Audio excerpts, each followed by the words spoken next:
নমস্কার সবাইকে। আজকে আমি আরেকটি নতুন কেকের ভিডিও নিয়ে চলে এসেছি। আর অনেক দিন পর তোমাদের জন্য কেকের ভিডিও নিয়ে আসলাম। এর জন্য সবার কাছে আগেই সরি চেয়ে নিচ্ছি। তো আজকে যে কেকটি বানাচ্ছি এটা একটি বৌদি অর্ডার করেছিল তার মেয়ের 1 বছরের বার্থডে উপলক্ষে। বৌদি কিন্তু আমার থেকে আগেও কেক নিয়েছিল, কিন্তু তার 1 বছরের মেয়ের বার্থডে উপলক্ষে এই কেকটা কিন্তু ফার্স্ট টাইমই নিচ্ছে। এটা অন্য ক্রিয়েটারদের ক্ষেত্রে হয় কিনা জানি না। আমি যখনই কেকের ভিডিওতে ভয়েস দিতে আসবো তখনই আশেপাশ থেকে যে এত সাউন্ড আসে যে কি বলবো। তো চলো এখন আমি কেকটাকে প্রথমে ভালো করে ক্রাম কোটিং করে নিচ্ছি। ফার্স্টে আমি লেয়ারিংগুলো করে নিচ্ছি। এই কেকটি ছিল 1/2 পাউন্ডের আর এটার ইনসাইড ফ্লেভার কিন্তু ছিল ভ্যানিলা। তো প্রথমে আমি ভালো করে লেয়ারগুলোকে কেটে তারপর দেখো ক্রিম দিয়ে ভালো করে ক্রাম কোটিং করে নিচ্ছি।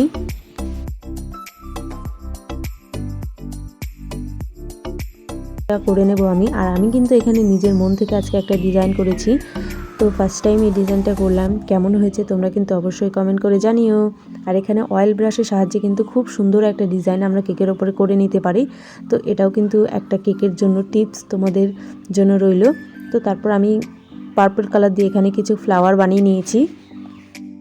আর কিছুদিন পর আমি একটা নতুন কাজ করতে চলেছি, নতুন কিছু করতে চলেছি, সেটা তোমাদের সাথে কিন্তু অবশ্যই শেয়ার করব। তারপর ওপর দিয়ে কিছু এখানে পার্পল কালারের ফ্লাওয়ার বানিয়ে নিয়েছি আর নিচ দিয়ে বর্ডার দিয়ে দিয়েছি। আর আজকের কেকের ফাইনাল লুকটা কেমন হয়েছে সবাই কিন্তু অবশ্যই কমেন্ট করে জানিও। আর এখানে আরশি নামটা লিখেছিলাম, আরশি লিখতে বলেছিল তো সেটাই ওপর লিখে দিয়েছি। আর এখানে কিছু স্প্রিঙ্কলসও অ্যাড করে দিয়েছি। তো আজকের কেকের ভিডিওটা কেমন লাগলো জানিও। দেখা হচ্ছে নেক্সট ভিডিওতে।